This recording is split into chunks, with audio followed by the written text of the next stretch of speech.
شمشیر بے نیام حضرت خالد بن ولید part number 98 اپنا اسلامک اسٹوڈیو کے معزز ناظرین نوٹ سبسکرائبر سے ہاتھ جوڑ کر التجا ہے کہ مسلسل آپ ہماری ویڈیوز کو واچ کر رہے ہیں لیکن چینل کو سبسکرائب نہیں کر رہے، تو برائے مہربانی ہماری محنت کو مد نظر رکھتے ہوئے ہمارے چینل کو سبسکرائب کر لیں اور بیل آئیکن کے بٹن کو بھی پریس کر دیں۔ ناظرین، عیسائی اور بت پرست سالار قلعے کے اندر سے بھی فوج کی خاصی نفری باہر لے آئے۔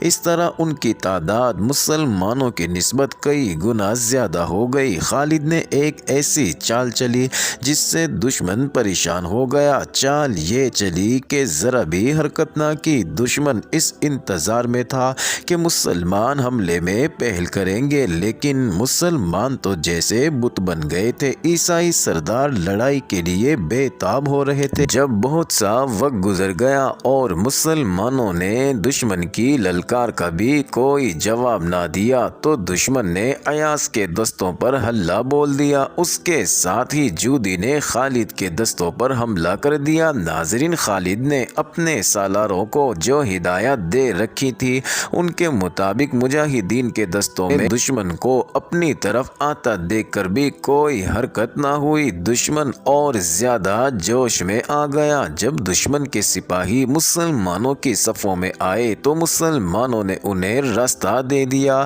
یہ ایسے ہی تھا جیسے گھونسا کسی کو مارو اور وہ آگے سے ہٹ جائے۔ ناظرین، فوراً ہی عیسائیوں اور بت پرستوں کو احساس ہو گیا کہ وہ تو مسلمانوں کے پندے میں آ گئے ہیں۔ خالد نے اپنے محافظوں کے ساتھ عیسائیوں اور بت پرستوں کے سب سے بڑے سالار جودی بن ربیعہ کو گھیرے میں لے لیا۔ ناظرین، اس کے خاندان کے چند ایک جوان اس کے ساتھ تھے، وہ تو کٹ گئے اور جودی کو زندہ پکڑ لیا گیا۔ ناظرین، خالد نے اپنے لشکر کو ایسی ترتیب میں رکھا تھا جو دشمن کے لیے پندہ تھا۔ دشمن کے سپاہی جدھر کو بھاگتے تھے ادھر مسلمانوں کی تلواریں اور برچیاں ان کا راستہ روکتی تھی۔ آخر وہ قلعے کی طرف بھاگے مگر دروازہ بند تھا۔ مسلمان اوپر آ گئے اور دیکھتے ہی دیکھتے دروازے کے سامنے عیسائیوں اور بت پرستوں کی لاشوں کا انبار لگ گیا۔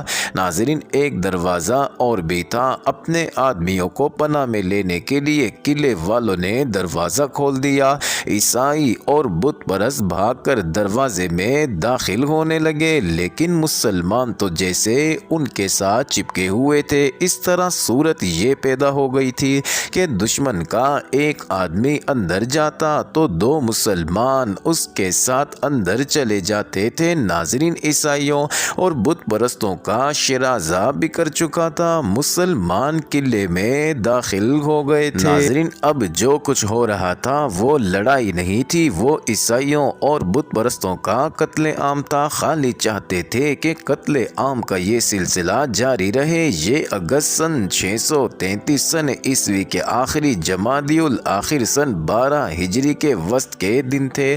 ناظرین، خالد نے جودی بن ربیعہ اور اس کے تمام ساتھی سالاروں اور سرداروں کو سزائے موت دے دی تھی۔ دومت الجندل مسلمانوں کے زیر نگی آ گیا۔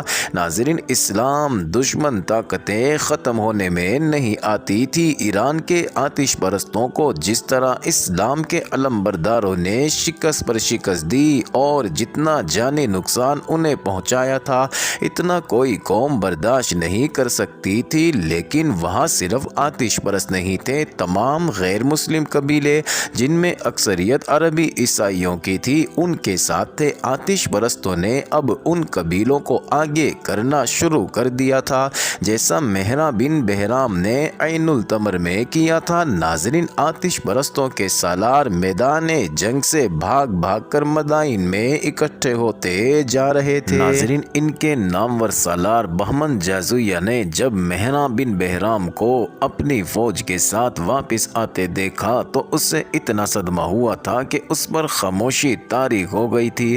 مت گھبرا بہمن، مہرہ نے اسے کہا تھا، دل چوٹ لوٹا نہ کر، آخر فتح ہماری ہوگی۔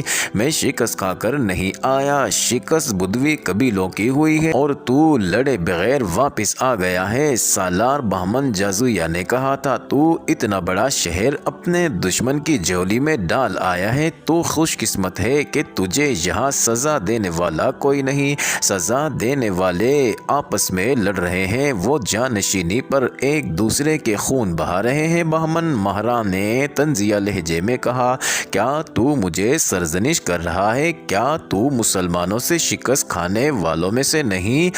اگر تو میدان میں جم جاتا تو آج مدینہ والے یوں ہمارے سر پر نہ آ بیٹھتے۔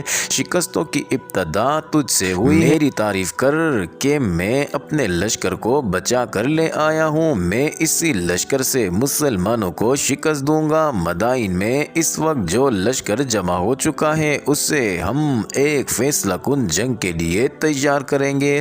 اس وقت مدائن میں فارس کے جتنے بھی نامور سالار تھے، وہ سب خالد سے شکست کھا کر آئے تھے۔ ناظرین، انہوں نے اسے ذاتی مسئلہ بنا لیا تھا، ورنہ وہاں حکم دینے والا کوئی نہ تھا۔ حکم دینے والے شاہی خاندان کے افراد تھے جو تخت کی وراثت کے لیے جوڑ توڑ میں لگے ہوئے تھے۔ وہ سالاروں کو بھی اپنی سازشوں میں استعمال کرنا چاہتے تھے، لیکن سالار فارس کی شہنشاہی کے تحفظ کو اپنا فرض سمجھتے تھے۔ یہ چند ایک سالار ہی تھے جنہوں نے مدائن کا بھرم رکھا ہوا تھا، ورنہ کسرا کی بنیادیں ہل چکی تھی اور یہ عمارت زمین بوس ہوا ہی چاہتی تھی۔ ناظرین، اس وقت خالد مدائن سے کم و بیش 400 میل دور دومت الجندل میں تھے۔ آتش پرستوں اور عیسائیوں کو ابھی معلوم نہ تھا، وہ سمجھتے تھے کہ خالد عین التمر میں ہے۔ خالد کو دراصل ہیرا واپس آنا تھا۔ ایک تو وہ مفتوحہ علاقوں کے انتظامات وغیرہ کو بہتر بنانا چاہتے تھے،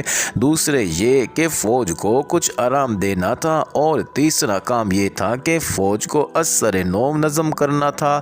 ایک تو یہ مجاہدین تھے جو میدان جنگ میں دشمن کے آمنے سامنے آ کر لڑتے تھے، دوسرے مجاہدین وہ تھے جو دشمن کے مختلف شہروں میں بہروب دھاڑ کر خفیہ سرگرمیوں میں مصروف تھے۔ ناظرین، وہ جاسوس تھے، وہ ہر لمحہ جان کے خطرے میں رہتے تھے۔ وہ دشمن کی نقل و حرکت اور عزائم معلوم کرتے اور پیچھے اطلاع بھجواتے یا خود اطلاع لے کر آتے تھے۔ تاریخ میں ان میں سے کسی کا بھی نام نہیں آیا۔ ناظرین، 2-4 سے دنیا واقف ہے، گمنام نہ جانے کتنے ہیں۔ ان میں بعض پکڑ لیے گئے اور دشمن کے جلادوں کے حوالے ہوئے۔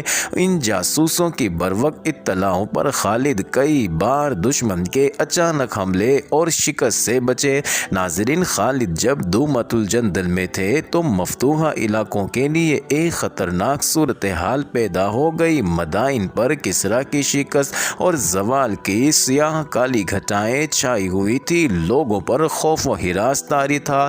ناظرین، کسرا کی اس تلوار پر زنگ لگ چکا تھا جس کا خوف بڑی دور تک پہنچا ہوا تھا، مگر 2-4 سالار تھے جو اس ڈوبتی کشتی کو طوفان سے نکال کر لے جانے کی کوششوں میں مصروف تھے۔ ناظرین، ان حالات میں ایک گھوڑا مدائن میں داخل ہوا اور بہمن جازویا تک پہنچا۔ اب اور کیا بری خبر رہ گئی تھی جو تو لایا ہے؟ بہمن نے پوچھا، کہاں سے آیا ہے تو؟ کیا مسلمانوں کا لشکر مدائن کی طرف آ رہا ہے؟